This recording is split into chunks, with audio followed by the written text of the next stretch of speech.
자, 여러분 안녕하십니까? 오늘은 기본 강의 8주차 강의가 되겠습니다. 총 9주차로 이루어지거든요. 그래서 다음 주에 강의는 이제 기본 강의는 끝나고 그다음엔 심화 과정으로 들어갈 겁니다. 자, 강의 들어가기 전에 지난주에 여러분들에게 드린 자료하고 강의했던 내용하고 일부 다른 게 있어요. 뭐가 달라졌냐면 이번 7월 달에 건축법에 있는 내용이 일부 개정되는 게 있습니다. 이미 공고는 됐는데 시행되는 건 7월 달에 시행되기 때문에 이미 나와 있는 내용입니다. 우리 시험범위에 들어가니까 보셔야 되겠죠. 대단히 중요한 내용입니다. 어떤 게 새로 개정됐느냐? 여러분들 자료에다 말씀을 드려놨는데 건축 허가를 받았으면 건축 허가받은 날로부터 원칙적으로 몇 년 이내에 공사에 착수해야 되느냐라는 게 있었죠. 그때 몇 년 내에 해야 되죠? 원칙적으로 지난번에는 1년 이내에 공사에 착수해야 된다라고 냈었습니다. 만약 공사에 착수하지 아니하면 그때는 뭐 해야 된다? 그 허가 내준 허가를 뭐 해야 된다? 취소할 수 있다 해야 한다? 해야 한다. MUST. 그래서 허가를 취소해야 된다. 건축 허가를 받았으면 허가받은 날로부터 원칙적으로 종전에는 어떻게 돼 있다? 1년 이내에 공사에 착수해야 되는데 공사에 착수하지 아니하면 그때는 그 허가를 취소해야 한다. 이렇게 돼 있었죠. 자, 그런데 이번에 개정된 게 이 1년이 뭐로 바뀌었다? 2년으로 개정됐다는 거. 2년 이내에 공사에 착수하도록 이렇게 원칙이 바뀌었다는 거 대단히 중요한 겁니다. 그래서 1년 내에 공사에 착수하는 게 아니라 2년 해도 된다. 다만 뭐에 대해서 허가를 받았죠? 공장에 대해서 건축 허가를 받았으면 공장에 대해서 뭐 받았죠? 건축 허가를 받았으면 그때는 몇 년 내에 공사에 착수한다? 3년 이내에 공사에 착수한다라고 돼 있었죠. 그런데 여기에 예외가 안 했었습니다. 공장을 어디에다가 공장을 지으려고 하더냐? 여기 농지가 있습니다. 여기는 농지를 뭐해서 전용해 가지고 여기다가 공장을 지으려고 하더라 말이죠. 그때는 농지 전용 허가를 받아야 되는데 뭘 받으면 이 건축 허가를 받으면 뭐 받은 거로 본다? 농지 전용 허가 받은 것으로 본다. 허가가 의제되게 있어 있습니다. 뭐만 받아라? 건축 허가만 받으래요. 그러면 농지 전용 허가 받은 것으로 본다라고 이렇게 법에 되어 있습니다. 그럼 따로 공장을 짓는데 농지 위에다 공장을 지을 때는 따로 농지 전용 허가를 받아야 됩니까? 안 받아도 됩니까? 안 받아야 되기 때문에 이때는 몇 년 내에 공사에 착수된다? 2년 이내 농지 전용 허가를 받는 시간이 절약됐으니까 공사에 착수하는 것도 2년 이내에 착수해야 된다라고 종전에는 그렇게 되어 있었습니다. 그런데 이것도 뭐였죠? 없어졌습니다. 그러면 공장은 농지에다 짓던 어디다 산지를 까문 개고 짓던 관계없이 건축 허가 받았으면 그로부터 3년 이내만 공사에 착수하면 된다라고 됐습니다. 그래서 농지 전용 허가 받은 거로 의지되는 경우에는 2년이라는 이것도 뭐 됐다? 삭제됐습니다. 그래서 이제 결론은 뭐죠? 결론 건축 허가를 받았으면 그로부터 몇 년 내 원칙 2년 이내에 공사에 착수해야 된다. 공사에 착수하지 않으면 건축 허가를 취소해야 한다. 공장에 관해서는 건축 허가를 받았으면 그로부터 몇 년 내 3년 이내에 공사에 착수해야 된다. 아니면 그때는 건축 허가를 취소해야 한다라고 되어 있죠. 다만 여기에 둘 다 정당한 사유가 있다고 인정되면 정당한 사유가 있다고 뭐 됐다? 인정받으면 그때는 몇 년은 연장할 수 있다? 1년은 연장할 수 있다라는 거. 1년은 연장 가능이라는 게 요거는 종전과 똑같이 그대로 살아 있습니다. 결국은 건축허가 받았으면 2년 내 공사에 착수해야 되는데 정당한 사유가 있으면 2년이 아니라 1년을 연장해서 3년 이내만 공사에 착수하면 되겠죠. 공장에 관해서는 건축허가 받았으면 3년 이내에 공사에 착수하면 되는데 만약에 정당한 사유가 있으면 1년을 연장해서 4년 이내만 공사에 착수하면 되더란 얘기죠. 안 하면 그 허가 내준 걸 취소하여야 한다라는 거. 이 내용. 이게 이번에 개정된 내용 중에 가장 중요한 거니까 이건 꼭 기억하시기 바랍니다. 요거 이외에 몇 가지 개정된 내용들이 있는데 그거는 나중에 심화 과정에서 다시 설명드리도록 그렇게 할 겁니다. 아셨죠? 요건 근데 자료에는 이게 이미 여러분들 자료에는 그게 공개가 돼 있을 겁니다. 그래서 강의 시간에 설명했던 거는 이렇게 설명 안 했었어요. 근데 자료는 그렇게 다시 개정된 내용으로 반영해서 올려놨으니까 그걸 보시면 됩니다. 자, 그러면 오늘 강의는 뭐 나가죠? 기본 강의 8주차 강의입니다. 무슨 내용이 납니까? 여기 보면 이제 건축법 후반부하고 그 다음에 마지막 주택법에 있는 주택법 전반부 그쪽에 나갈 겁니다. 그래서 다음 주에는 주택법 후반부하고 마지막 농지법 그게 다음 주에 끝나겠죠. 자, 그럼 오늘의 강의 브리핑은 뭐라 되어 있습니까? 영원히 살 것처럼 꿈을 꾸고 내일 죽을 것처럼 오늘을 살자. 말이 상당히 좀 철학적인 의미를 갖죠. 영원히 살 것처럼 꿈을 꾸라는 얘기는 무슨 말이죠? 꿈은 원대하게 가자라는 얘기입니다. 우리가 영원히 산다고 생각했을 때 해야 될 일이 엄청나게 많겠죠? 그 꿈은 원대하게 가지라는 얘기입니다. 그게 영원히 살 것처럼 일단 꿈을 꾸라는 얘기죠. 그런데 문제는 뭐죠? 그럼 영원히 살 거로 생각하면 오늘 할 건 오늘 꼭 해야 됩니까? 내일 해도 되죠. 어차피 영원히 살 건데 내일 할 건 모레 하면 되고 올해 할 건 내년에 하면 되고 그죠? 이런 식으로 미뤄지겠죠. 그러면 나태해지고 게을러질 것입니다. 그걸 막기 위해서 다시 어떻게 살자? 내일 죽을 것처럼 오늘을 살자. 자, 내일 죽을 것 같으면 오늘 어떻게 살아야죠? 어차피 뒤질 건데 뭐죠? 술이나 퍼먹다가 죽자. 이렇게 사실 겁니까? 아니잖아. 내가 못했던 일들 어떻게 됩니까? 오늘 다 이루어야 되겠죠. 그게 어떻게 사는 거다? 내일 죽을 것처럼 오늘을 살자 얘기죠. 따라서 영원히 살 것처럼 꿈을 꾸라는 얘기는 원대한 꿈은 가지되 말입니다. 그러나 그 꿈을 이루기 위해서는 어떻게 이루어야 된다? 오늘 이루자는 얘기입니다. 다음이라는 것, 넥스트라는 건 없습니다. 그건 내일 죽을 건데 뭐 내일이란 게 어디 있습니까? 오늘 해야 되죠. Right now, 지금 끝내야 된다는 거. 따라서 꿈은 원대하게 가져라. 그러나 하는 행위는 어떻게 된다? Right now, 지금 해야 된다라는 그런 의미를 영원히 살 것처럼 꿈을 꾸고 내일 죽을 것처럼 오늘을 살자라는 의미입니다. 참 멋진 말이라고 생각합니다. 자, 여기까지 하고 그럼 오늘 강의 자료는 이제 어떤 게 나오죠? 건축법과 관련된 내용인데 먼저 강의 들어가기 전에 이 자료가 일부 안 된 게 있어요. 다음 장 한번 넘어가 볼까요? 여기는 없습니다. 자료가 없어. 또 다음 페이지 넘어가도 없습니다. 그 다음 페이지 넘어가면 일부 자료가 있습니다. 그래서 일부 자료가 있고 없는 게 있습니다. 왜 없을까? 못 만들었습니다. 시간이 없어가지고 지금 자료를 못 만들고 있습니다. 그래서 제가 건축법까지는 만들어 드린다고 그랬죠. 그래서 오늘 강의한 것까지 중에 건축법까지는 일단 여러분들 자료 만들어 드릴 겁니다. 그래서 일부 완성되지 않은 건 내일 모레 강의 올라가기 전까지는 자료 만들어서 강의 자료는 띄워줄 겁니다. 그런데 주택법하고 농지법은 더 이상 못 만듭니다. 언제쯤 만들까? 4월 달쯤에 그 자료가 만들어서 그때 올리도록 할 겁니다. 지금 제가 하는 게 너무 많아가지고 사실은 처음부터 걱정을 했어요. 이 자료 만드는데 일주일에 40시간 정도 걸린다 그랬죠. 한 주 강의를 만드는데 들어가는 시간이 40시간입니다. 장난 아닙니다. 엄청난 시간이거든요. 그럼 그 40시간을 과연 내가 다 할 수 있을까? 처음부터 못할 거라 생각했습니다. 근데 오늘까지는 끌어왔어. 근데 더 이상 안 되는 이유가 책을 써야 됩니다. 지금 책을 써야 될 게 3권이나 있는데 그 3권 중에 제가 제일 원고도 안 주고 있다고 지금 난리가 나 있습니다. 그래서 책 쓰는 게 더 급하기 때문에 그 책에다가 지금 하려면 지금은 이거 할 시간이 없고 제가 강의한 게 이것만 있는 게 아니라 보험 쪽에 관련돼서 보험 계리사, 손해사정사 관련된 과목에 대한 보험비약법 강의가 있는데 그게 4월 초에 끝납니다.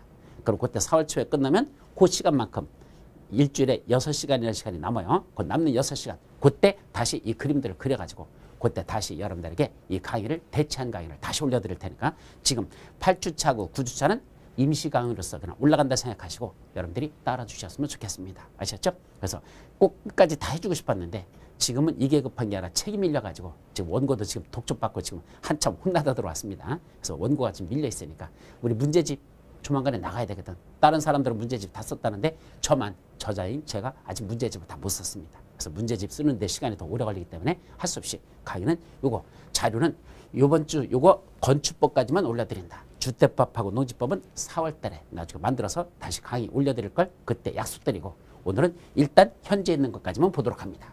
자, 그럼 건축법에서 여러분들 기본설 한번 보실까요? 그럼 오늘 진도 나갈 건 건축법 어디에 나오냐면 건축물의 구조재료 설비거든요. 몇 페이지? 414페이지입니다. 기본서 414페이지에 가보시면 거기에 뭐가 나온다? 건축물의 구조안전 확인 대상이라는 게 있습니다. 건축물은 구조적으로 뭐 해야 된다? 안전해야 된다. 이때 구조적으로 안전하다는 거 뭐죠? 건축물 아무리 멋있게 지면 뭐합니까? 구조적으로 불안정하게 지면 어떻게 한다? 붕괴될 수 있죠. 특수구조 건축물 같은 게 그런 것들입니다. 참 멋있게 질 수 있습니다. 특수구조 건축물은. 그런데 불구하고 자칫했다가는 그런 건축물은 뭐 할 수 있다? 붕괴될 가능성이 있다는 얘기입니다. 그래서 건축물은 구조적으로 안전하게 져야 된다. 안전하지 못해서 붕괴된 게 뭡니까? 대표적인 거. 바로 삼풍백화점이라고 있었죠. 그게 붕괴된 건 구조적으로 안전하지 못하게 했기 때문에 결국은 붕괴되고 마는 겁니다. 얼마나 많은 피해가 발생했었습니까?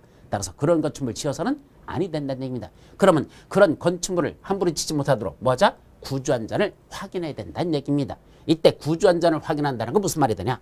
자, 건축물을 짓기 위해서는 제일 먼저 누가? 설계자가 그 설계를 합니다. 그죠? 건축물에 대한 설계를 하는데 색깔을 바꾸자. 이때 설계자가 설계를 하는데 이 설계할 때 어떻게 설계한다? 구조안전을 확인해야 된다. 확인합니다. 자기가 설계하는 이 건축물이 구조적으로 안전한지 구조안전을 당연히 확인해야 된다. 구조안전을 확인됩니다. 누가? 설계자가 하라는 얘기입니다. 근데 그 구조안전을 확인한 건축물 중에서 몇 가지 일부 건축물은 누가? 건축주가 나중에 뭐 하러 갈 때? 공사 시작한다고 가서 신고하는 걸 뭐라죠? 착공신고를 하라고 합니다. 누구한테?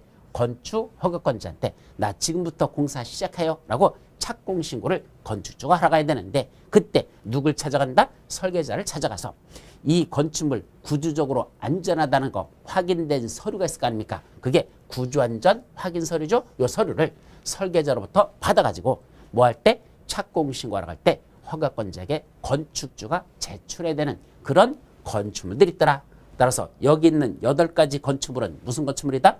건축주가 착공신고하러 허가권자한테 갈 때 누굴 찾아가서? 설계자한테 찾아가서 이 건축물이 구조적으로 안전하다라는 확인 서류를 받아서 허가권자한테 제출해야 되는 그런 건축물이 되겠습니다. 뭐가 있죠? 첫째, 3층 이상 되는 건축물들. 이거는 3층 이상은 구조적으로 안전하다는 확인 서류를 받아가지고 허가권자한테 착공신고한테 제출하라 라고 돼 있죠. 다만 대지가 연약하여 대지가 연약하다는 건 보통 논 같은 거 있죠. 그런 데를 갖다가 매립해서 하는 것들. 그럼 집안이 연약하잖아. 그런데도 건축물 그냥 지면 어떻게 되는지 아십니까? 기울어져요. 이 집안이 이제 나중에 심화가 발생하면서 기울어지죠. 그래서 붕괴되는 경우가 있습니다. 그래서 그럴 때는 밑에다 뭘 하더냐? 밑에다 철 파이프 같은 걸 깊이 박습니다. 철 파이프를 미리 박아놓고 거기를 콘크리트 다시 쳐가지고 철 파이프가 움직이지 않게 해놓고 그 위에다 건축물을 짓는 등 그런 구조적으로 안전한 조치를 해야 됩니다. 그때 대지가 연약하여 구조 안전 확보가 필요한 그 지역에다 짓는 건축물 중에서 건축조례가 정하는 지역들, 구조 안전 확보가 필요한 지역인데 건축조례가 정하는 그런 지역에서는 몇 층 이상부터 2층 이상부터 구조 안전을 확인하는 그런 게 필요하더라라고 돼 있죠.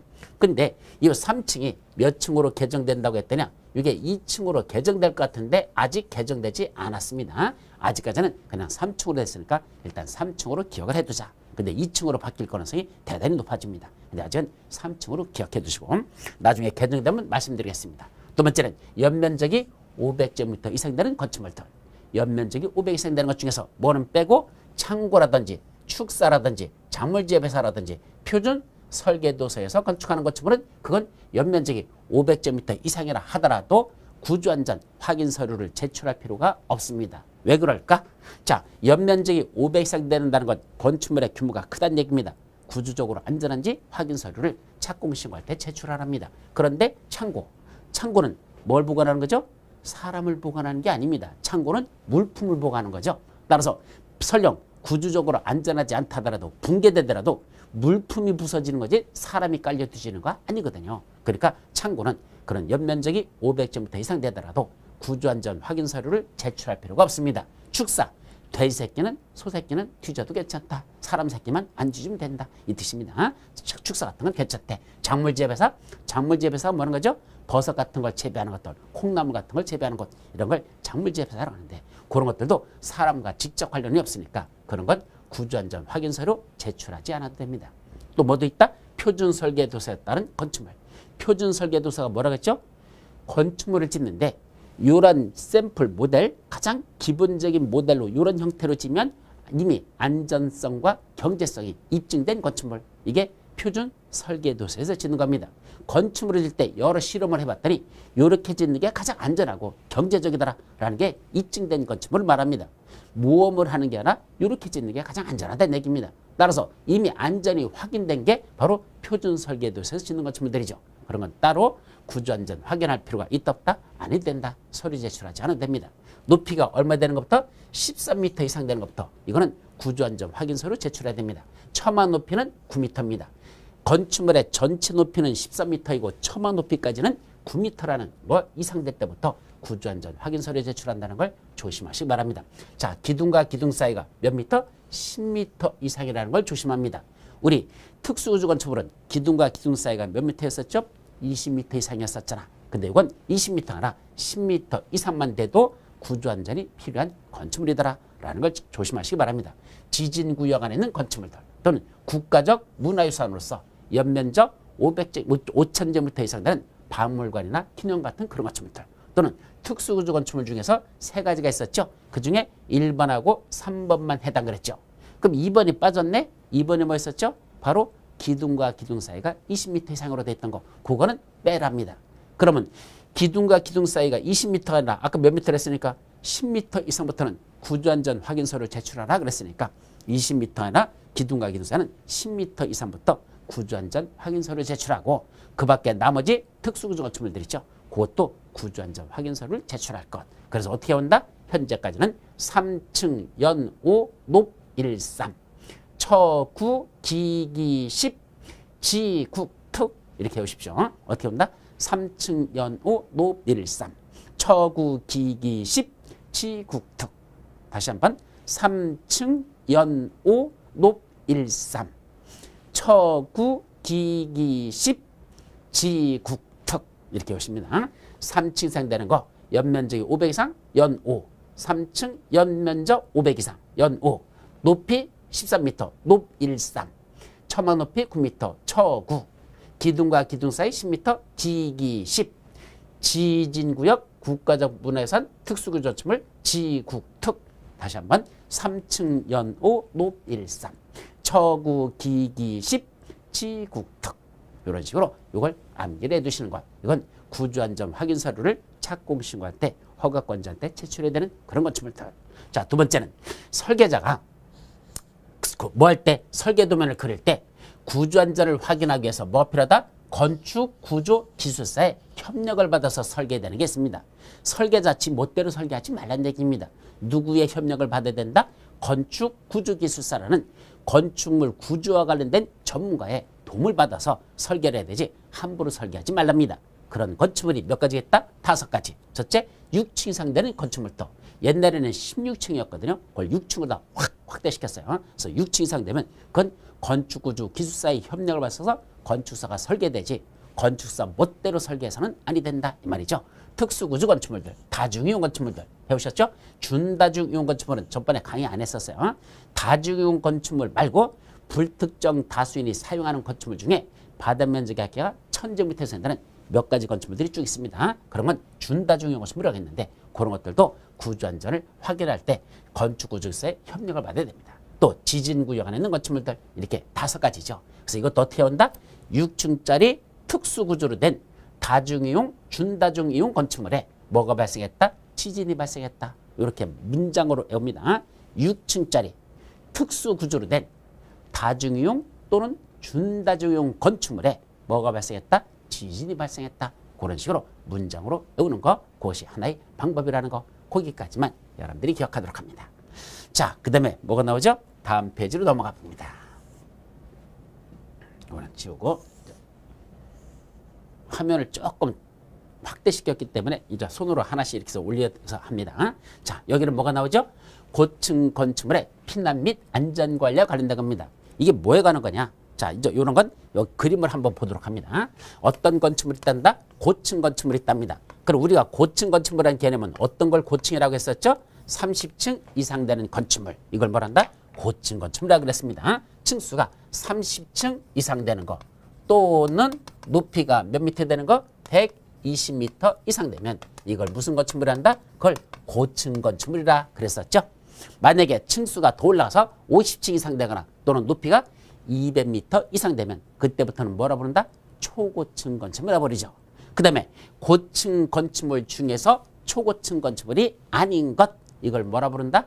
준초고층 건축물이란다 라고 개념 정의가 있었습니다. 그러면 적어도 30층 이상 또는 높이가 120m 이상 되는 그런 고층 건축물 중에서는 이 건축물 중간중간에다 뭘 만들어라는 얘기야? 피난 안전구역이라는 걸 중간중간에 설치하라는 얘기입니다.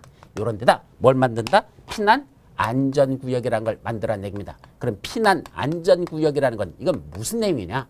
자, 건축물의 층수가 상당히 높습니다. 그러면 뭐가 발생하면 화재가 발생하면 외부에서 사람을 구한다는 게 거의 불가능해집니다. 왜냐하면 소방차가 올라갈 수도 없는 거고 높이가 그러다 보니까 할 수 없이 이 안에 있는 사람들은 상당히 심각한 문제가 발생할 수 있죠. 그래서 이분들을 화재 발생 시 대피시키기 위해서 뭘 만든다? 중간중간 층에다 피난 안전구역을 만들어 놓고 이 피난 안전구역에 도달하면 거기서 뭘 했다? 지상층으로 통하는 직통계단 같은 게 있습니다. 거기서부터 요 계단 있죠. 어디하고 별개로 건물하고 연결되지 않는 별개의 층을 계단 같은 걸 만들어 놨습니다. 왜냐면 연결되면 어떻게 되죠? 연기가 이쪽으로 나와버리면 또 그쪽에 연기 타고 나서 또 사람들이 내려갈 수도 없어. 그래서 피난 안전구역에서만 지상으로 통하는 그런 직통계단이 설치된 이런 공간을 중간중간에 만들어서 화재 발생 시 피난 안전구를 대피해가지고 무사히 지상으로 도망갈 수 있도록 이렇게 해주자라는 공간을 만들어야 됩니다. 그럼 피난 안전구역은 어디다 만들 것이냐? 이거에 관한 내용이죠. 첫째는 초고층 건축물 몇 층 이상 되는 거죠? 50층 이상 되는 거 또는 높이가 200m 이상 되면 이걸 뭐라 부른다? 초고층 건축물이라고 그랬죠? 그럼 초고층 건축물은 어디다 만들까? 30개 층 이내마다 1개 이상의 피난 안전구역을 설치하라. 작년 시험 문제입니다. 초고층 건축물이라는 피난 안전구역을 어디다 만든다? 30개 층 이내마다. 그럼 이게 몇 개 층이야? 이게 30층이 되겠죠?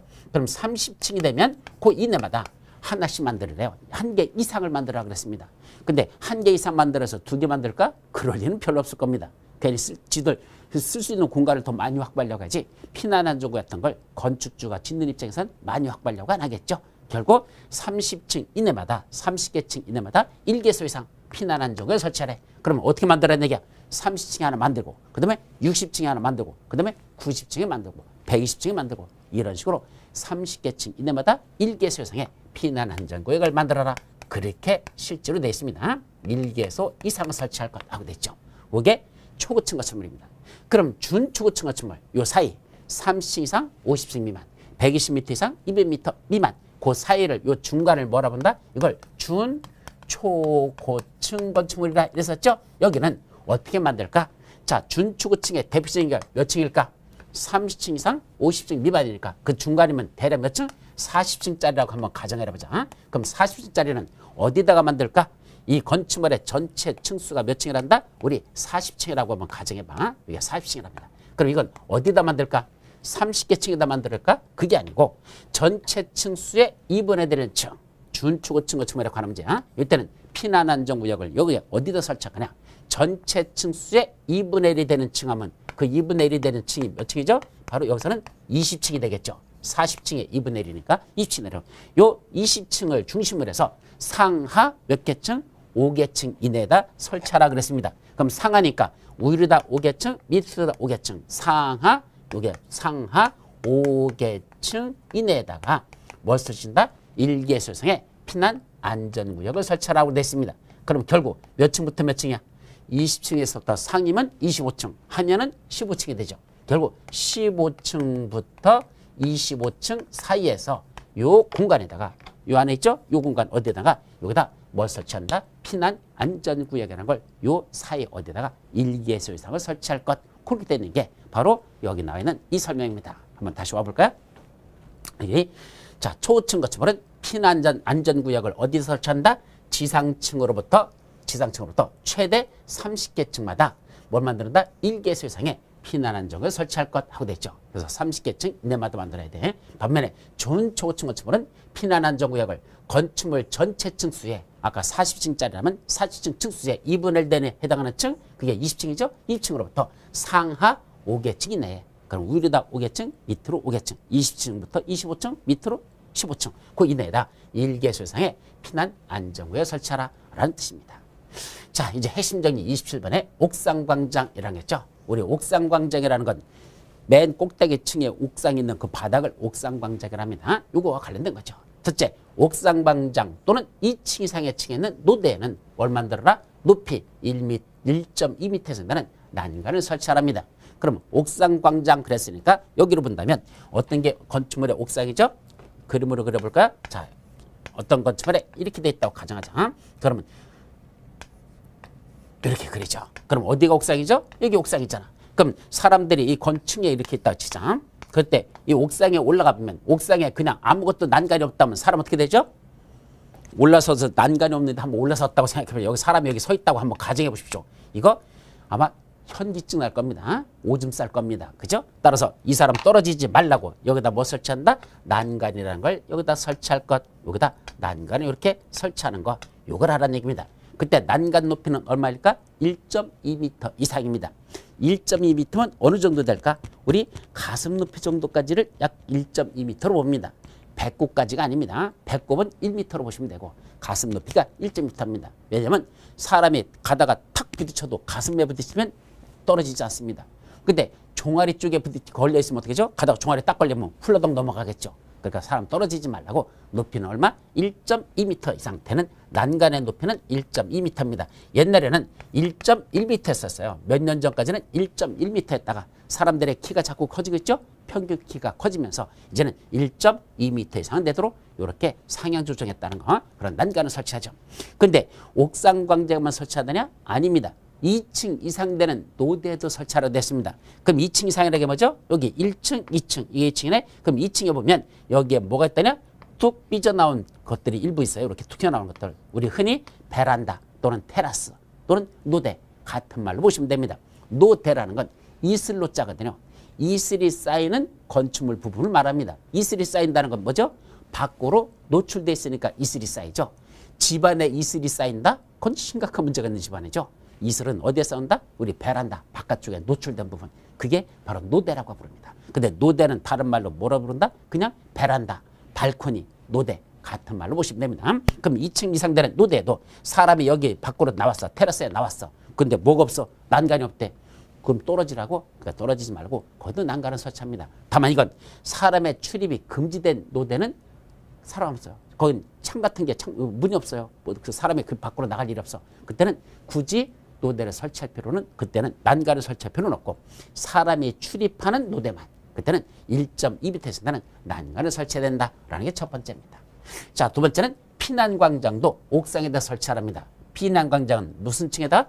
5층 이상의 층에 뭐가 들어있답니까? 이종 근린생활시설 중, 근생시설 중 공연장이라든지 종교집회라든지 인터넷 컴퓨터 게임시설 제공업소가 들어있거나 또는 문화 및 집회시설로서 뭐는 빼고 전시장이나 동식물원 같은 건 빼고 나머지 문화 및 집회시설 또는 종교시설, 판매시설, 주점영업, 장례식장 이런 용도로 쓴다면 피난광장을 어디다 만들어라? 옥상에다 설치하라는 얘기입니다. 이거 그림으로 그리면 무슨 말일까? 자, 쉽게 말하면 이건 이런 그림을 말합니다. 자, 여기에 건축물이 하나가 있는데 이게 몇 층 이상 된답니까? 5층 이상 되는 층입니다. 그러면 여기가 몇 층을 하자? 5층이라고 한번 가정해보죠. 여기까지가 5층 바닥이야. 그럼 5층 이상 되는 층이다 그랬습니다. 근데 이 5층 이상 되는 층에 각 층별 바닥이 있을 거 아닙니까? 여기 6층 바닥이 있을 것이고 7층 바닥이 있다 이렇게 치자. 그럼 5층, 6층, 7층짜리 건물에 보죠. 그럼 5층, 6층, 7층. 근데 5층 이상 되는 층에 뭐가 있답니까? 여기에 사람들이 많이 찾는 업종들이 5층 이상에 들어와 있다는 얘기입니다. 뭐 들었다? 5층 이상. 여기 뭐 들어있대? 여기 공연장이 있답니다. 여기 종교집회장, 바로 교회 같은 거 있죠? 바로 종교집회장 같은 이런 게 있단다. 또는 인터넷 컴퓨터 게임시설 제공업소, 한마디로 뭐죠? PC방. 이게 PC방도 있단다. 이게 인터넷 컴퓨터 게임시설 제공업소입니다. 이런 것들. 또는 문화 및 집회시설 같은 것들. 여기 공연장 말고 또 문화 및 집회시설 같은 것들이니까 큰 공연. 이종근생 공연장은 작은 것들이고 큰 것들은 그건 뭐란다? 그건 문화 및 집회시설 공연장이죠. 쪽 종교시설로서 아까 종교집회장은 작은 교회 같은 거 말하고 그냥 큰 교회 같은 거 그런 것들은 종교시설 또는 판매시설, 주점영업. 여기 뭐 있다? 술집 이렇게 하면 이게 주점영업이죠. 그게 있단다. 또는 뭐가 있다? 장례식장 같은 게 여기에 들어있다면 어디에? 5층 이상층에. 그럼 이런 데는 전부 다 뭐 하는 거다? 사람들이 많이 찾는 시설이라는 의미를 갖습니다. 그럼 사람들이 많이 찾는 사람들이 몇 층 이상에 올라와 있다? 5층 이상에 올라와 있었는데 밑에 층에서 뭐가 났다? 화재가 발생했다는 얘기입니다. 여기에 화이어 가지고 불길이 나가지고 불이 타올라가다는 얘기입니다. 그러면 5층 이상 층에 있던 사람들, 저 많은 사람들 어디 대피해야 되느냐 얘기입니다. 뭐 하면 되죠? 창문 열고 또 내리면 되죠. 그죠? 몇 층에서 6층, 7층에서 뛰어내리면 되지. 5층 이상이니까 5층에도 있겠죠? 뛰어내리면 될 거 아니야. 말 됩니까? 5층에서 뛰어내리면 사망 아니면 식물인간 되는 게 더 많습니다. 따라서 이건 거의 불가능하죠. 그럼 뭐 하자는 얘기야? 도망가라는 얘기입니다. 원리 올라가라는 얘기야. 옥상으로 가라는 얘기야. 그럼 옥상에다 뭘 봤습니다? 피난광장을 옥상에다 설치해서 화재 발생 시 옥상에서 피난할 수 있는 그런 공간을 만들도록 할 것. 요게 바로 5층 이상 되는 층에서라는 말이 중요한 거야. 5층 이상에 사람들이 많이 찾는 업종이 들어왔다면 이 말이야. 이게 사람들이 많이 찾는 업종이 들어온다면 그때는 옥상에다 피난 광장을 설치할 것 말이죠.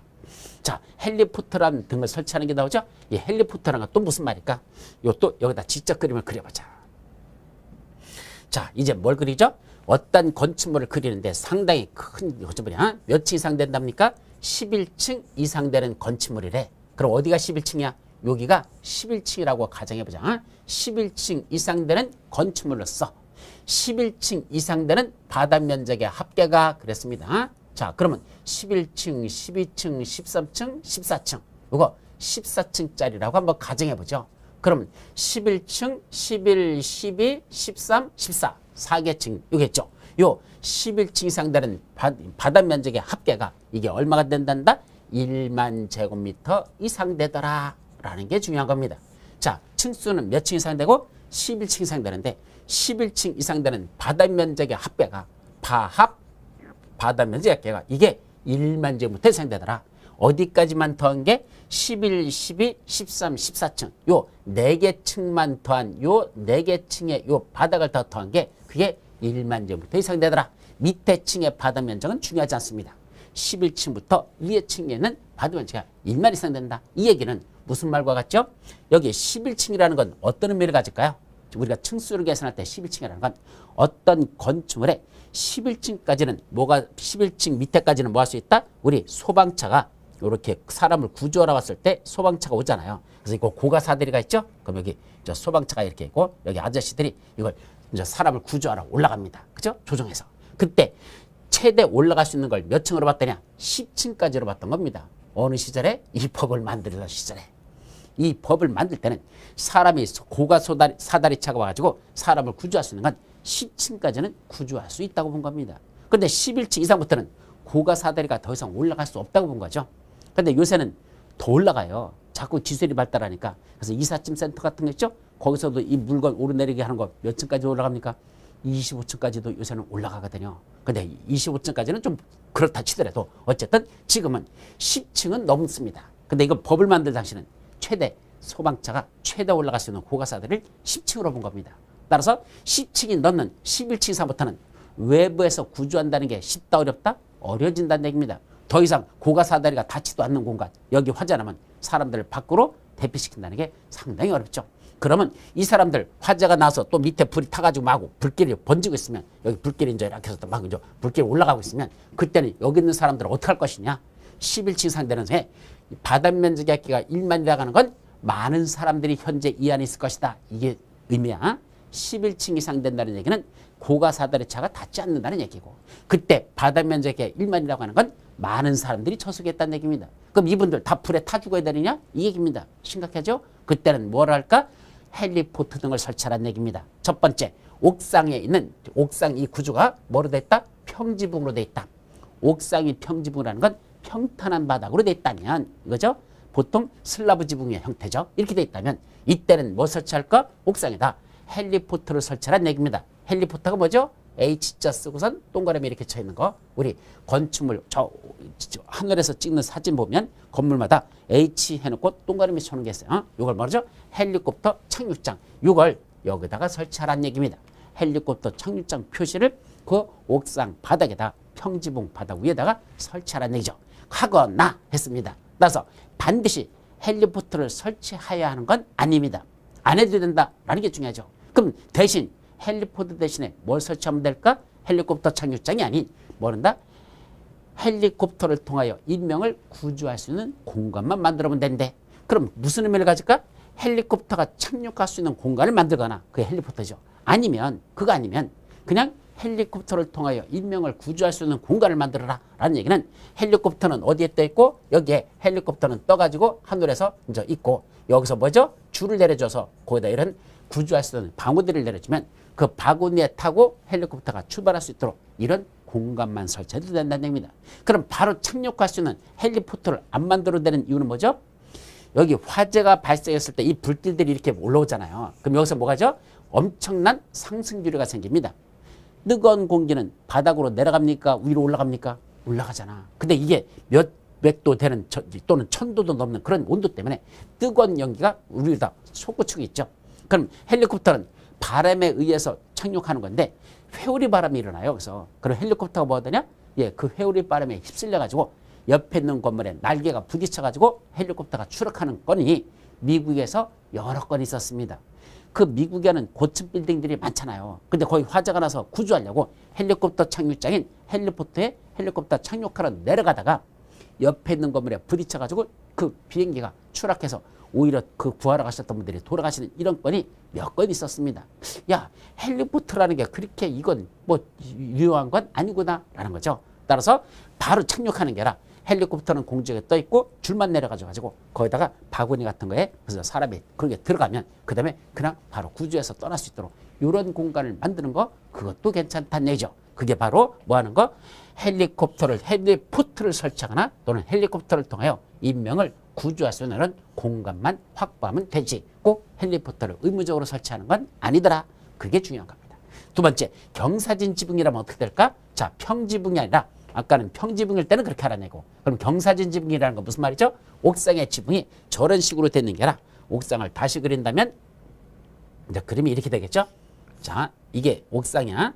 그런데 이제 이거는 저 건물이 쭉 층수가 이제 올라가겠죠? 그러다 옥상인데 옥상에다 이 구조를 이런 식으로 만든 옥상이 있습니다. 이런 식으로 되겠죠? 그러면 이게 무슨 구조죠? 바로 삼각 형태로 이런 식으로 해서 옥상이 이렇게 돼 있다는 얘기입니다. 이런 게 뭐죠? 경사진 지붕으로 돼 있는 그런 것들이죠. 그럼 경사진 지붕일 때는 여기다 무슨 헬리콥터가 와서 착륙할 수 있습니까? 무슨 헬리콥터가 잠자리입니까? 못 앉잖아. 그러니까 이때는 헬리콥터를 설치하는 게 아니고 어디다가 바로 요 밑에 공간, 요 경사진 지붕 아래 요 안에다가 뭘 설치한다?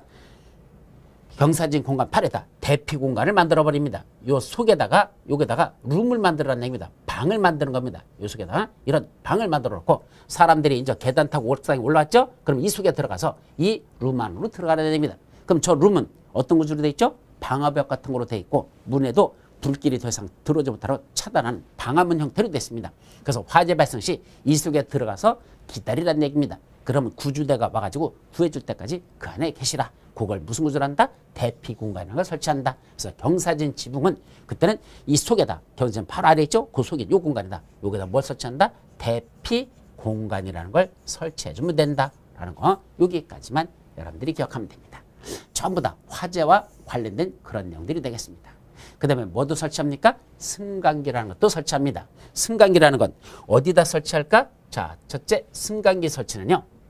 먼저 층수가 몇 층 이상 됩니까? 6층 이상 되는 건축물에 대해. 그래서 이게 몇 층짜리더냐? 자, 한번 층수를 여기다 시작. 1층, 2층, 3층, 4층, 5층, 6층. 6층 이상 된다 그랬을까? 이게 현재 7층이라면 이제 몇 층 이상 되는 거? 6층 이상 되는 건축물이랍니다. 그럼 어디부터 6층이야? 여기죠. 6층 이상 되는 건축물이 되고 층수는 6층 이상을 요구한다. 플러스 동시에 그때 연면적은 얼마가 돼야 된다? 연면적 2000제곱미터 이상 돼야 됩니다. 연면적이 뭐라고 했죠? 하나의 건축물에 각 층별 바다 면적의 합계.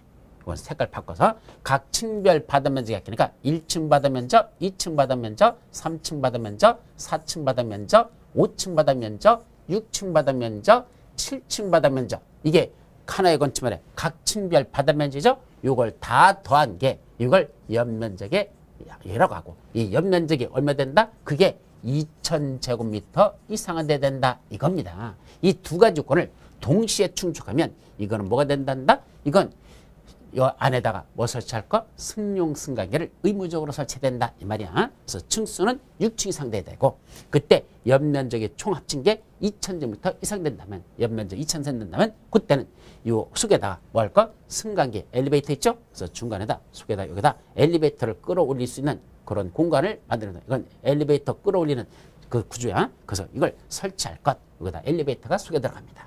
그런데 무슨 건축물이다? 31m를 초과하는 건축물입니다. 자, 이때 이 건축물의 층수가 몇 층 이상이다? 색깔을 바꿔서 자, 높이가 몇 미터란다? 높이야. 이게 31m를 초과한단다. 그럼 32m, 33m, 34m 이 식이죠? 30m를 초과한다면 그때는 무슨 분도 설치한다? 일반 승강기가 아니라 그때는 뭐 된다? 그때는 비상용 승강기도 설치해야 된다는 거. 비상용 승강기도 원칙적으로 추가로 설치한다. 그래서 승용 승강기는 어떤 쪽으로 설치한다? 원래 승강기는 원칙은 6층 이상 되는 건축물로서 연면적 2000제곱미터 되면 그때는 승강기를 설치해야 되는데 높이가 31m를 초과한다면 넘었죠? 그때는 여기다 뭐도 설치한다? 비상용 승강기도 추가로 설치해야 된다는 것. 그것까지만 기억하죠. 자, 여기까지가 뭐 가는 거? 건축물의 구조, 재료, 설비 그런 것들이 되는 게 끝나는 겁니다. 그래 놓고 이제 여러분들 교재에 보시면 몇 페이지냐면 이제 427페이지 하면 지역 및 지구의 건축물이라는 표현이 나옵니다. 즉 일정한 용도 지역이나 또는 용지 지구 같은 특정한 지역이나 지구 안에다가 건축물을 지을 때는 함부로 짓지 말라는 그런 제한들이 나옵니다. 지역 및 또는 지구 안에다가 건축물을 지을 땐 함부로 짓지 말라라는 제한이 있습니다. 그 중에 첫 번째 나오는 건 생략하고 그 앞쪽에는 일정한 건축물의 대지가 지역지구 구역에 걸치는 경우는 일단 생략하고 다음 페이지 넘어가면 428페이지에 건축물의 면적에 관한 제한이라고 나오죠. 따라서 일정한 지역이나 또는 지구 안에다 건축물을 지을 때는 첫째 무슨 제한이 있다? 면적 제한이라는 게 있습니다.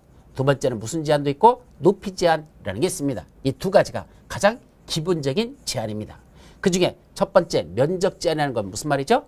건축물을 지을 때 네 멋대로 짓지 말라는 얘기입니다. 면적을 제한하겠다는 얘기죠. 그 중에 첫 번째 무슨 면적이 있을까? 우리 앞에서 배웠는데 건폐율 용적률이라는 게 있었습니다. 그죠? 그때 건폐율 용적률이라고 하는 건 어떤 내용들이 있었죠? 건축물을 짓는데 대지 면적에 비하여 뭐가 차지하는 게 첫째 건축 면적이 차지하는 게 너무 넓게 차지하지 말라. 대지 면적에 비해서 건축 면적 너무 넓게 하지 말라. 그건 무슨 제한이죠? 건폐율 제한이라고 했었죠. 또 대지 면적에 비해서 연면적 너무 크게 하지 말라. 그걸 뭐란다? 용적률 제한. 그래서 건폐율이란 대지 면적분의 건축 면적 곱하기 100 하면 건폐율이 나오고 용적률은 대지 면적분의 연면적 곱하기 100 하면 용적률이 나온다 그랬죠. 이때 건폐율 용적률 21개 용도지역마다 함부로 짓지 말라고 규제하는 거 있었잖아요. 그게 지역 안에서의 면적 제한에 관한 겁니다. 건축 면적을 너무 용도지역마다 너무 넓게 짓지 말라. 그래서 어떻게 했죠? 21개 용도지역마다 55, 66, 57, 9887, 777, 222, 224, 22라는 게 있었죠. 그 다음에 용적률 제한 21개 용도지역마다 상준공주 녹관농자 있었죠. 상준공주 녹관농자 그리고 1500, 500, 400, 300, 100, 80 그리고 일부 조합 이제 다시 정리하는 거 그런 게 있었습니다. 이게 바로 21개 용도 지역마다 건축물을 짓는데 건폐율 몇 퍼센트 이하라져라 용적률 몇 퍼센트 이하라져라 그런 제한이 있었습니다. 자 그러다 보니까 거기 무슨 말이 나온다? 건폐율 용적률 이런 제한을 하기 위해서는 먼저 뭐가 있을까? 용어들부터 알아야 됩니다. 뭐부터? 그때 대지 면적에 대한 건축 면적의 비율 곱하기 100을 뭐란다? 이걸 건폐율이라 그랬으니까 건폐율이라는 개념을 알으려면 대지 면적을 먼저 계산해야 되고 그 다음에 건축 면적이 무엇인지를 알아야 대지 면적, 건축 면적을 계산해서 건폐율을 산출할 수 있다는 얘기입니다. 그래서 뭘 보고 대지 면적이라는 그 개념부터 해야 됩니다. 그럼 대지 면적은 뭘 보고 대지 면적을 한다? 대지의 수평 토익 면적을 대지 면적을 합니다. 그럼 수평 토익 면적이라는 말이 무슨 말이죠? 자, 수평 토익 면적. 자, 여기 뭐가 있다? 어떤 땅이 있답니다. 이런 땅이 있대. 근데 이 땅에 울퉁불퉁한 땅도 있을 것이고, 그죠? 평탄한 땅도 있겠지만 이렇게 울퉁불퉁하다 치자. 그럼 이때 대지 면적은 어떻게 계산한다? 그때는 이 대지 면적은 이 울퉁불퉁한 땅을 평탄한 바닥에다가 하늘에서 빛을 비춰봐요. 여기 평탄한 바닥에다 빛을 비춰봐. 그럼 평탄한 바닥에 뭔다? 그림자지는 이 평탄한 수평 토익 면적이 나타날 겁니다. 요걸 뭐라 본다? 이 대지의 수평 토익 면적이라고 그러고 요걸 뭐라 본다? 이게 바로 대지 면적이 되더란 얘기입니다. 그래서 대지 면적이 뭐냐라고 물으면 어떤 땅을 평탄한 바닥에 하늘에서 빛을 비쳤을 때 평탄한 바닥에 그림자지는 요 수평 토익 면적. 수평 토익 면적은 평탄한 바닥에 그림자지는 면적. 이게 수평 토익 면적이야. 요걸 뭐라 부른다? 대지 면적이라고 하자 이거죠. 그러면 대지 면적에서 뭐 되는 게 있다? 제외되는 게 있습니다. 이게 중요하죠. 어떤 건 대지 면적에서 제외될래? 첫째, 소유 너비에 미달되는 도로라든지 도로 모퉁이에서의 가격 전제인 경우에 건축선과 도로 사이에 있는 면적은 대지 면적에서 제외된다. 자, 저건 또 무슨 말일까? 이쪽으로 와보시죠. 여기 어떤 도로가 여기 이렇게 나 있었고 여기 뭐가 있다? 대지가 있답니다. 그럼 대지에다 건축물을 짓는데 어떻게 건축물을 짓더냐? 함부로 짓지 말랍니다. 원래는 어디다 짓죠? 도로와 대지가 접하는 선을 무슨 선이 한다? 건축선이라고 했었고 바로 건축선이 도로와 대지가 접하는 거죠. 여기다 바짝 붙여서 건축물 짓는 게 가능하다라고 했었잖아. 원래는 이게 건축선이니까 이렇게 짓는 게 가능합니다. 그런데 건축선이 대지 안으로 후퇴하는 경우가 있다 그랬죠. 건축선이 대지 안으로 후퇴해서 이 노란 선이 건축선이 아니라 빨간 선이 건축선이 되는 경우가 있고 건물은 그 빨간 선 뒤로만 건물을 자라 이 앞쪽으로는 짓지 못하게끔 이렇게 규제하는 경우도 있다는 얘기입니다. 그때 어떤 경우에 이렇게 건축선이 빨간 선으로 이렇게 후퇴해서 이 빨간 선이 건축선이 될까? 그런 게 있었죠. 그 중에 하나가 뭐 있었죠? 앞에 있는 도로 너비가 이게 뭐다? 소유 너비에 미달되는 도로라 그랬죠. 그럼 소유 너비에 못 미치는 너비의 도로, 소유 너비 미달 도로가 무슨 말이죠? 건축법상 통과도로는 원래는 너비가 몇 미터인데 4미터 이상을 요구하는데 건축법상의 도로가 되기 위해서는 4m 이상 필요하죠. 그런데 현재 도로 너비가 얼마밖에 안 된다? 2m밖에 안 되더라. 이런 도로를 뭐란다? 소유 너비에 못 미치는 너비 도로다. 4m가 소유 너비인데 2m밖에 안 되죠. 소유 너비 못 미치는 거죠. 이때는 건축선이 노란 선이 건축선일까? 아니랍니다. 그때는 빨간 선이 건축선이 되는 경우가 있어요. 어떤 경우가 있었죠? 만약에 이쪽에 또 대지가 있을 수도 있고 또는 경사지, 하천이 있었죠. 그럼 예를 들면 이쪽에 경사지라든지 하천이라든지 철로 같은 게 나 있었대. 그러면 건축선은 어디일까? 그때는 이 경사지 등에 있는 경계선으로부터 어디까지? 소유너비의 수평거리인 만큼 물러난 선. 그럼 소유너비의 수평거리니까 소유너비가 몇 미터죠? 4m만큼 물러난 선, 바로 빨간 선. 이게 건축선이 되는 것이고 건축물은 어디만 자라? 그 빨간 선 뒤로만 자라는 얘기입니다. 그때 요 건축선과 그리고 빨간 건축선과 도로 사이에는 요 면적, 뭐겠죠? 요거는 대지 면적에 포함될까? 이건 대지 면적에서 제외시킬까? 이건 대지 면적에서 제외시키자라는 게 있었습니다. 이게 건축법에서 앞부 지난주에 강의할 때 이거 들어있었어요. 그래서 건축선이 대지 안 후퇴했죠? 그때 소유 너비에 못 미치는 너비에 들었을 때는 요 2m가 도로가 되는 게 아니라 건축법상의 도로에 대한 3m는 확보해야 되니까 요땐 요 2m 더 후퇴해서 들어간 요 빨간 선과 노란 선 사이에 있는 요거는 대지 면적에 포함시키지 않는다. 요거는 아예 처음부터 도로 낼 4m 도로 낼 예정지로 보기 때문에 요건 대지 면적에서 제외된다라는 게 있었죠. 요것이 첫 번째였습니다. 그래서 가각전제에 관해서는 지난주에 안 했었습니다. 그거는 심화 과정에서 다시 할 건데 어떤 경우가 있냐면 이런 경우가 있어요. 두 개의 도로가 이렇게 서로 교차한다고 가정하자. 여기 A 도로가 이렇게 교차하고 B 도로가 이렇게 있습니다. A 도로, B 도로. 두 개의 도로가 교차하죠. 근데 두 개의 도로 너비가 4m 이상은 맞는데 8m 미만밖에 안 되더라. 4m 이상 8m 미만. 그때 교차하는 각도들 있죠? 요게 교차각이야. 요 각도들이 이 각도가 얼마다? 120도 미만이라면 그때는 차량이 이렇게 돌아 들어가고 이렇게 돌아 나올 때 이게 끝에 뾰족한 데다 건물을 줘버리면 차량이 돌기가 참 힘들거든요. 그래서 뭐 하자? 여기를 깎아버립니다. 여기를 깎아가지고 이렇게 깎아서 여기는 건물 쳐라 짓지 말라. 짓지 말라는 얘기입니다. 이거는 건물 못 치게 합니다. 이렇게 깎아내고 건물은 어디만 짓는다? 빨간 선 뒤로만 이쪽에만 건물은 이런 식으로 지어야 되지. 여기만 건물 지어야 되지. 요 안쪽에 요 깎아낸 쪽에는 건물을 못 짓게 합니다. 그때 요 깎아낸 부분 있죠? 요거 깎아낸 이 부분 요걸 도로 모퉁이에서의 가각전제라고 하는데 거리의 각진 부분을 자르고 제거했다. 가각전제라고 하는데 요 깎아낸 가각전제 이 부분 있죠? 요거는 뭐에서 제외된다? 이것도 그 대지면적에서 이것도 제외시켜버린다 라는 게 있거든요. 요런 게 대지면에서 다 빠지는 것들입니다. 그럼 그것만 있을까? 또 있습니다. 어떤 것도 있을까? 여기 도로나 공원 등 무슨 시설? 도시군 계획 시설 면적도 원칙적으로는 대지면에서 제외됩니다. 전 또 무슨 말일까요? 자, 여기다가 어떤 땅이 여기 있었는데 여기까지 그려도 되겠다. 자, 여기 이런 땅이 있었는데 여기에 뭐 낸다고? 도로 내겠다고. 무슨 계획이? 도시군 관리계획이 결정됐습니다. 그걸 도시군 계획 시설이 결정고시 됐다. 이렇게 되죠. 그때 도로 내기로 예정된 땅 도시군 계획 시설 이 부지 장차 도로 내려고 예정되어 있는 이 땅 하고 돼 있죠.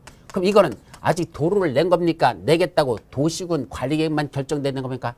도시군 관리계획만 결정돼 있지 실제로 아직 도로 만든 건 아닙니다. 그래도 요 아래 있는 이 땅들 있죠? 요거는 대지 면적에 포함시킨다? 제외시킨다? 제외시켰다는 얘기입니다. 그래서 어떤 사람이 땅을 갖고 있었는데 얼만큼 땅을 갖고 있었느냐? 이만큼 땅을 갖고 있었다 가정하자. 그때 도로 부지로 들어가기로 예정되는 이 땅 있죠? 요거는 처음부터 아예 도로 예정지도 뭐라죠? 그것도 예정도로로서 그것도 도로예요. 따라서 이건 대지 면적에 포함시킨다, 제외시킨다. 이 부분은 이게 대지인데도 불구하고 그 중에 이게 대지인데 이 대지 중에서 요만큼은 무슨 면적에서 빠진다? 대지 면적에서 제외시키자 이런 얘기입니다. 시면해도 된다.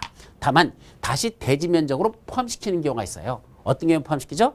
이 땅이 무슨 땅이 되냐? 지목이 대인 토지였었습니다. 이게 지목이 대인 토지였습니다. 그런데 도로 낸다고 해놓고 몇 년이 지났습니까? 도시개설 결정고시가 있었고 도시군 개설 결정고시로부터 몇 년이 지났다? 10년이 지났습니다. 그럼 10년이 지났다는 얘기는 강산이 한번 바뀔 때까지도 도로를 안 만들고 있더라. 도로 만든다고 계획만 수립해놓고 10년이 지났는데 아직도 도로를 내지 않고 있더라. 그때는 뭐 할 수 있죠? 사주세요 라고 그 토지 소유자가 그 토지에 대한 매수 청구권을 행사할 수 있습니다. 아니 도로 낸다고 해놓고 10년이 지나도 아직도 도로도 안 내면서 보상비도 안 주는데 나 더 이상 못 기다리겠어. 돈 주세요. 예, 내 땅 사주세요 라고 매수 청구권을 행사할 수 있죠. 이때 사달라고 청구하면 이때 원래 사주기로 했으면 2년 내 매수해야 돼. 안 사주기로 했으면 미안하지만 못 사준다라고 통보해주면 되고 그런데 뭐 사주지 매수하지 않냐고 결정하거나 매수청했더니 매수하지 않기로 결정하거나 매수 결정 알린 날부터 2년이 지났단다. 그러면 여기다가 다시 뭐 할 수 있다? 일부 개발행위 허가받고 할 수 있습니다. 사달랬더니 안 사줬으면 개발행위 허가받고 할 수 있다라고 돼 있죠. 요때 허가받고 설치할 수 있는 것들은 아무거나 설치하는 게 아니고 첫째 뭐가 있었죠? 3층 이하의 단독주택을 짓거나 3층 이하의 단독주택을 짓거나 또는 3층에 제1종 근린생활시설을 짓거나 또는 3층에 제2종 근린생활시설을 짓거나 단안노단은 빼고 그 다음에 뭐 있었죠? 공작물 이런 것들은 허가받고 설치할 수 있다라고 돼 있었죠. 이때 허가받고 이런 건축물이나 또는 공작물을 설치하게 되면 건축물이나 공작물을 허가받고 설치하죠. 어디다가? 요 안에다가 그런 여기다 건축물이나 공작물을 설치하게 되면 이때부터는 요 땅은 다시 뭐로 들어간다? 대지 면적에 다시 포함시킨다. 그때는 대지 면에서 제외되는 게 아니라 그건 대지 면적에 포함된다라는 거. 그것이 바로 대지 면적과 관련된 내용에서 그 정도까지는 기억합니다. 아셨죠? 자, 그 다음에 건축 면적이라는 게 나오죠. 그럼 뭐가 또 건축 면적일까? 우리 건축 면적이란 대지 면적분의 건축 면적 곱하기 아까 대지 면적에 대한 건축 면적의 비율 곱하기 100을 뭐라고 한다? 이걸 건폐율이라 한다 그랬잖아요. 그럼 아까 대지 면적이라는 대지의 수평투 면적이고 그럼 건축 면적은 뭐라고 그랬죠? 하나의 대지에 건축물을 이렇게 지었는데 이 건축물에 뭐가 있을까? 하나의 건축물에 가장 바깥쪽 벽을 무슨 벽이라 한다? 외벽. 건물을 치면 건물의 가장 바깥쪽 벽이 있습니다. 그걸 무슨 벽이라 한다? 외벽. 이거는 이쪽이 외벽이고 이게 외벽이고 저쪽이 외벽이고 저쪽이 외벽이겠죠. 그럼 이 외벽도 벽 두께가 있다 없다? 있습니다. 그죠? 벽 두께도 이걸 더 확대시켜버리면 이걸 확대시키면 어떻게 되죠? 벽도 이런 식으로 벽에 두께가 있습니다. 그죠? 이런 식으로 지르실 거 아니야. 그죠? 그래서 벽이 실제로 보면 이렇게 벽에 두께가 있을 겁니다. 이 두께가 있잖아. 그 두께 되는 거에 무슨 선? 중심선. 그럼 벽에 가장 두께 되는 거에 이 두께의 가운데 되는 선을 중심선합니다. 그럼 벽의 바깥쪽을 무슨 선이 하죠? 바깥쪽 선, 이 선. 이걸 무슨 선이 한다? 이걸 외부선이라 합니다. 벽의 가장 외벽의 바깥쪽에 있는 선을 외부선. 가운데 있는 걸 중심선. 벽의 안쪽에 있는 거, 우리 지금 안에 있는 이런 걸 본다? 그걸 내부선이라고 하죠. 그래서 벽 두께 중에 안쪽에 보이는 이 선은 내부선. 저 바깥쪽 벽, 바깥쪽 저쪽은 외부선. 가운데, 그거의 가운데 가려진 건 중심선. 여기서 중요한 건 무슨 선? 바로 요 중심선이 중요한 겁니다. 그래서 외벽의 중심선으로 둘러싸인 수평투의 면적. 따라서 이 건축물에 가장 바깥쪽 벽들이 있는데 그 벽 두께의 중심선으로 둘러싸인 수평투의 면적하면 이런 식으로 나올 겁니다. 바로 요걸 무슨 면적을 한다? 이걸 우리 건축 면적이라고 부르자. 그래서 건축 면적이란 하나의 건축물의 가장 바깥쪽 벽 외벽의 중심선으로 둘러싸인 그 수평투의 면적, 외벽의 중심선으로 둘러싸인 수평투의 면적을 우리 건축 면적을 합니다. 그런데 건축물은 꼭 외벽이 있어야 됩니까? 아니, 지붕과 뭐만 있어도 건축물이 되죠? 기둥만 있어도 됩니다. 그럼 이런 것들 있잖아. 이건 뭐죠? 지붕이고 뭐만 있단다? 기둥만. 이렇게 덩그러니 있는 이런 것들도 있을 수 있습니다. 그죠? 그러면 이런 식으로 되는 것들은 어떤 게 건축 면적일까? 그때는 외벽이 없으니까 그때는 가장 바깥 부분, 외곽 부분에 기둥 했으니까 기둥들이 있겠죠? 바깥쪽에 있는 이 기둥들의 가운데 선을 중심선이라고 외벽의 중심선으로 둘러싸인 수평투의 면적. 바로 요 면적들입니다. 외벽의 중심선을 수평투의 면적. 요걸 무슨 면적을 하다? 건축 면적을 합니다. 그래서 외벽이 있으면 외벽의 중심으로 둘러싸인 수평투의 면적. 외벽이 없이 외곽 기둥만 있을 때는 그 외곽 기둥의 중심선으로 둘러싸인 수평투의 면적을 원칙적으로 뭘 한다? 그걸 건축 면적을 하자. 이게 건축 면적입니다. 아셨죠? 자, 그런데 문제는 뭐죠? 여기 처마 등의 끝에서 담의 길이는 건축면에서 빼자입니다. 자, 이건 또 무슨 의미를 가질까? 좀 전에 이런 그림에서 조금 더 이걸 한번 확대시켜보죠.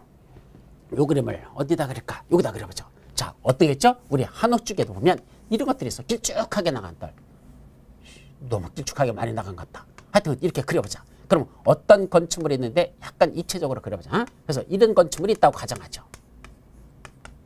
자, 이런 식으로 됐다 가정하죠. 그럼 이런 건축물을 보십시오. 그럼 이거는 원칙적으로 어떤 게 건축 면적입니까?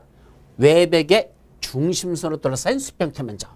그럼 이것도 뭐가 있을까? 외벽이 있을 거 아니야. 어떻게 외벽이야? 이쪽 벽, 저쪽 뒷벽, 옆벽 있잖아. 그 외벽에 뭐로 든 거? 중심선으로 둘러싸인 수평 면적 하면 이것만 원래는 건축 면적이 되겠죠. 근데 건축 면적은 원래는 건축물의 면적이라는 뜻이거든. 그럼 어디서 보면 되죠? 하늘에서 보는 게 사실 제일 잘 보여요. 어디서 내려다봐? 하늘에서 내려다보면 돼. 그럼 하늘에서 보면 가장 외벽이 잘 보일 것이고 외벽의 중심으로 둘러싼 요 면적, 이게 건축 면적이 맞다 이겁니다. 그런데 이런 한옥 같은 건 하늘에서 내려다보면 뭐가 보인다? 하늘에서 내려다보면 이 벽이 보이는 게 아니고 처마 끝이 보인다는 얘기입니다. 처마 끝이 보이죠? 그죠? 그러면 처마 끝으로 둘러싸인 수평투 면적 한번 그려봐. 얼마나 나올까? 무려 이런 면적이 나와버립니다. 엄청나게 넓은 면적이 나오죠. 그죠? 처마 끝으로부터 내려지는 수평투 면적은 이렇게 넓습니다. 그런데 지금 외벽의 중심선으로 둘러싸인 수평투 면적 빨강만 건축 면적을 하자라고 했더니 이거는 뭐가 좀 안 맞는다는 얘기입니다. 하늘에서 내려다본 거로 봤을 때는 이렇게 넓어지는데 요것만 빨간 것만 건축 면적 하라기는 그래서 타협을 받죠. 어떻게 타협했죠? 이게 전통 사찰이랍니다. 전통 사찰이니까 뭘 말하죠? 철. 우리 절. 그런 게 있잖아. 그럼 절은 처마 끝으로부터 일단 몇 미터를 후퇴시킨다? 4미터를 후퇴시켜버립니다. 처마 끝으로부터 4미터를 안쪽으로 들어가라는 얘기입니다. 그럼 4미터 들어가고 나면 뭐가 나온다? 거기서부터 다시 그림자지는 면적을 새로 뽑으랍니다. 그럼 그서부터 그림자지는 4미터로 들어간 면적을 이렇게 줄어들면 뭐가 나오죠? 이런 면적이 나올 거 아니야. 그럼 요 빨간 면적에다가 노란 면적까지도 포함시켜서 건축 면적을 하자 이 소리입니다. 따라서 하얀 면적까지 3이 이거 처마 끝까지 다 들어가는 흰 면적을 다 건축 면적을 하기는 못하고 그렇다고 요 외벽의 중심으로 들어있는 빨간 면적만 건축 면적으로 또 너무 좁고 그러니까 타입을 봐서 전통사찰은 처마 끝에서 3미터로 후퇴하고 남는 요 노란 면적을 이걸 건축 면적을 하자. 이게 첫 번째 전통사찰은 처마 끝으로부터 몇 미터로 후퇴한다? 4미터로 후퇴한다. 그 말입니다. 그 다음에 돌출창에 설치된 축사들. 한쪽 끝은 고정되고 저쪽 한쪽 끝은 받쳐주는 거 없는 우리 특수구조 건축물에서 비슷한 거 있었죠? 그때 축사의 차양, 햇빛 들어오는 거 막는 차양 있죠? 그 차양은 몇 미터 돌출되어 있다?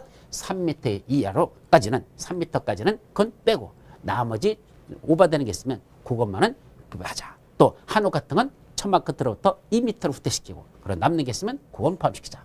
원칙적으로는 일반적인 건축물은 처마 끝에서 몇 미터? 1미터로 후퇴시키고 그라고도 남는 면적이 있으면 그거는 건축 면적에 포함시켜라 라는 거. 건축 면적은 여기까지만 여러분들이 이해하시면 됩니다. 아셨죠?